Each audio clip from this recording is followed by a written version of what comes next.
T-Dog, J-Boy, and me, I'm Lugs.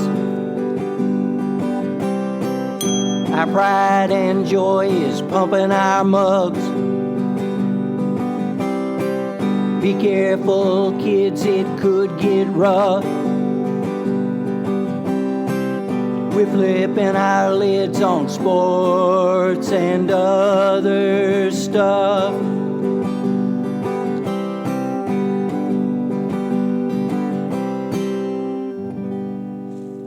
Welcome to Sport Weasel Central. I'm Lugs. I'm J-Boy.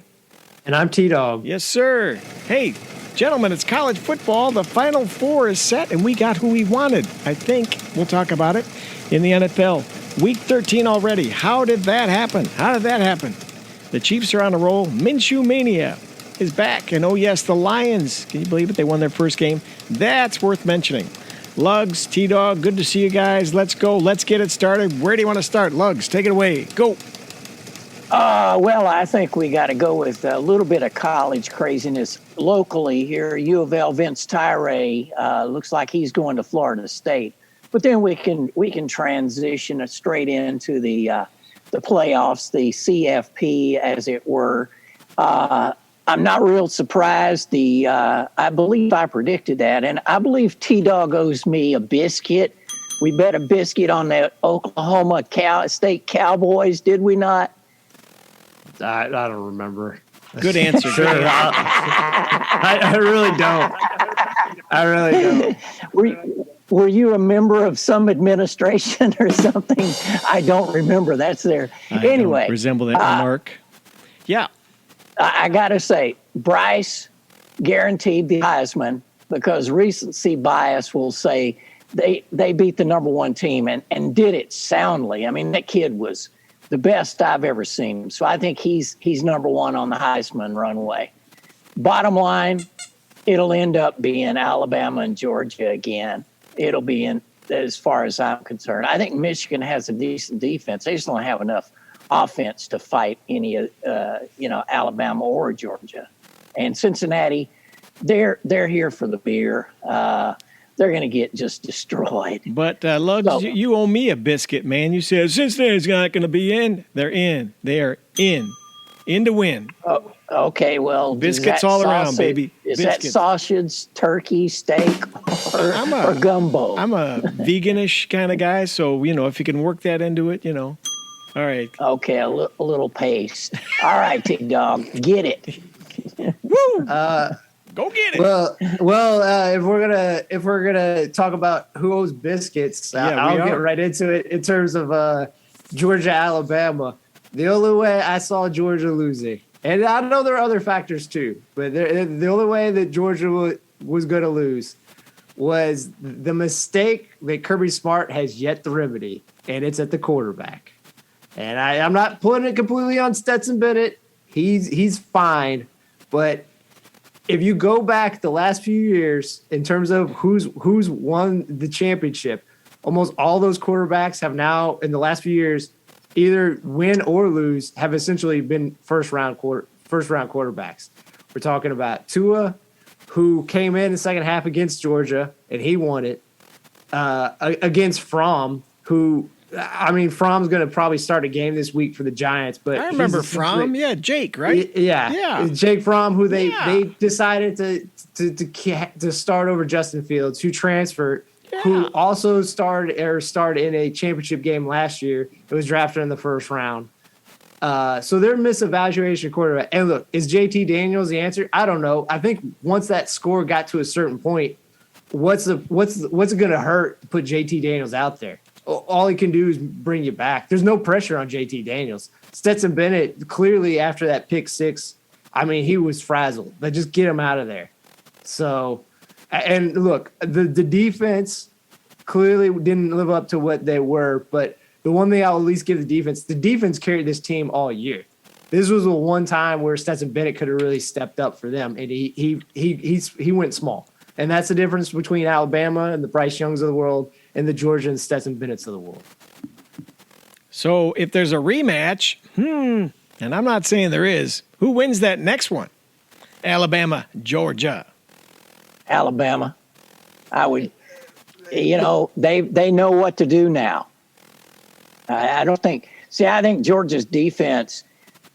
They were good against the run. They're actually great against the run, and they're a good defense. Don't get me wrong. But if quarterback has time to throw it in that secondary, the secondary to me is suspect, and that's where he had some throws that were pretty amazing. But it'll be a good game. It will be a good one. As Keith, what was the old ABC sports guy? Keith Jackson used to say. Oh, Warnelly. Yeah, it's going to be. Gonna get the football. Be a bruiser. It's football time. Okay, but you guys are counting out Michigan just like that. They're gone. See, you wouldn't want to be. Come on. Oh, I didn't. See, this is where this biscuit thing where he says, I didn't even say anything about who I think will be in the title game. It was just Lugs just ranting on Don't biscuit talk. Yeah. I don't believe what I think Michigan can beat Georgia, but again, they have to be. I know this is weird to say. They have to be humble like Alabama. It kind of like what Lugs is getting at is like Michigan's offense has primarily gone through the run. They're going to have to trust McNamara to essentially win the game by throwing. Because like you said, if Georgia's defense, rush defense is as great as it is, and it is, then just attack it through the air. Just don't even try to run it.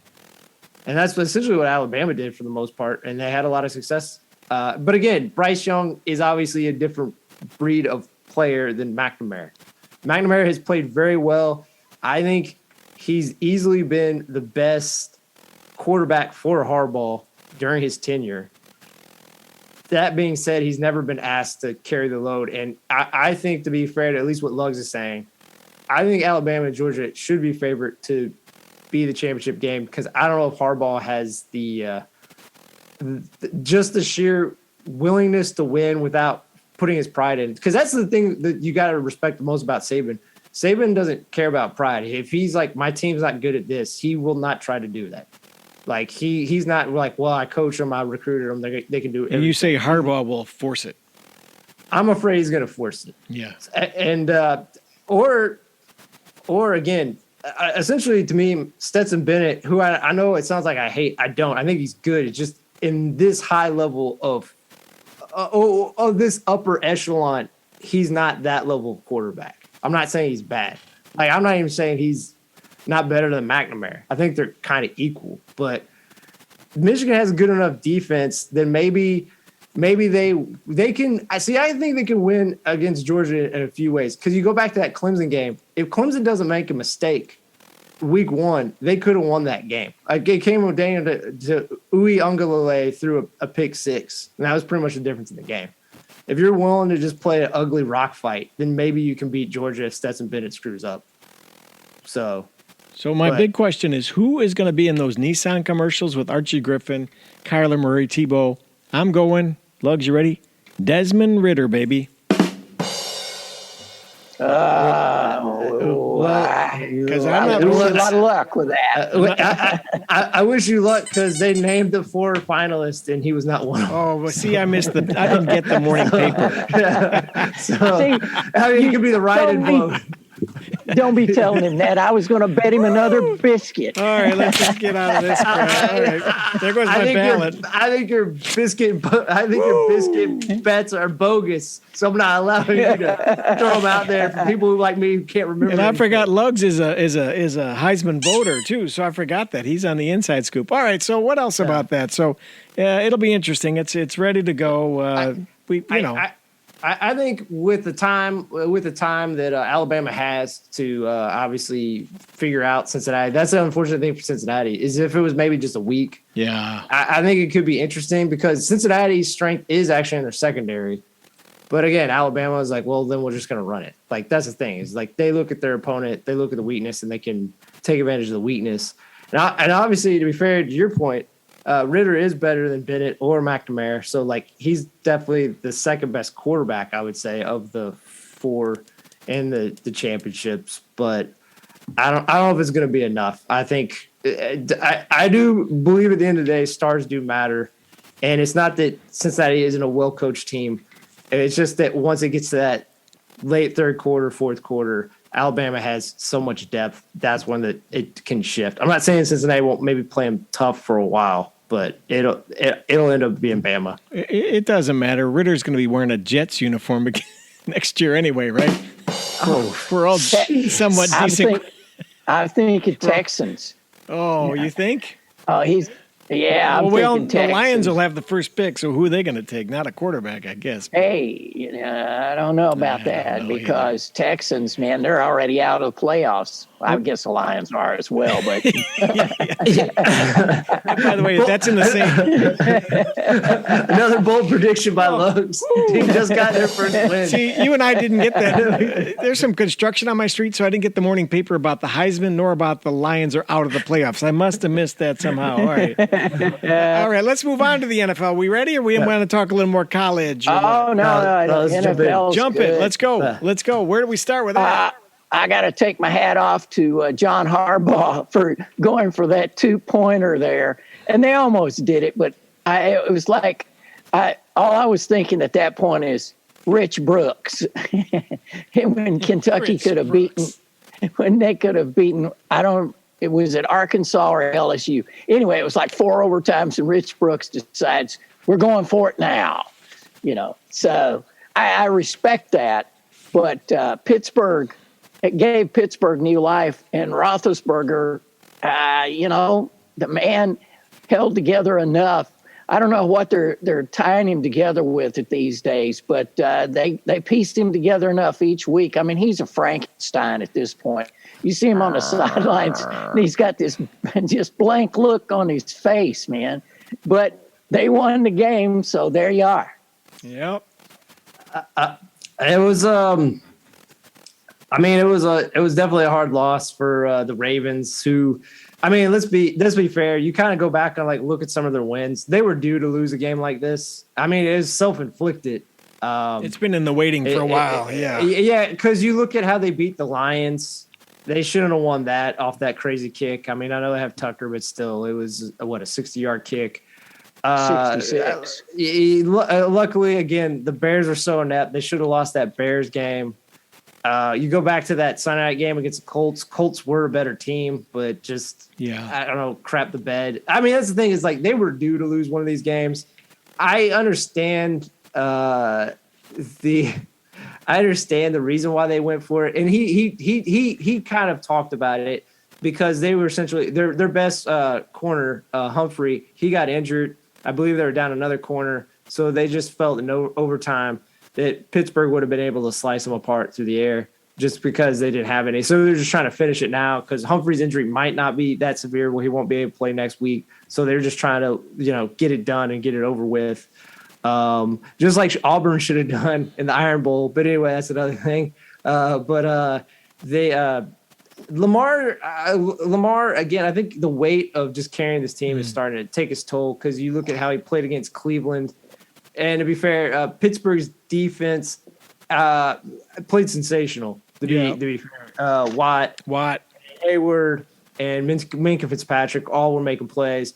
But they had, that first interception, or actually the only interception Lamar threw, that was a lollipop. Then they were in field goal range. That cost them 3 points, and obviously they only lost by 1. That was a critical error by him. So, but I just think the weight of just not having a running back.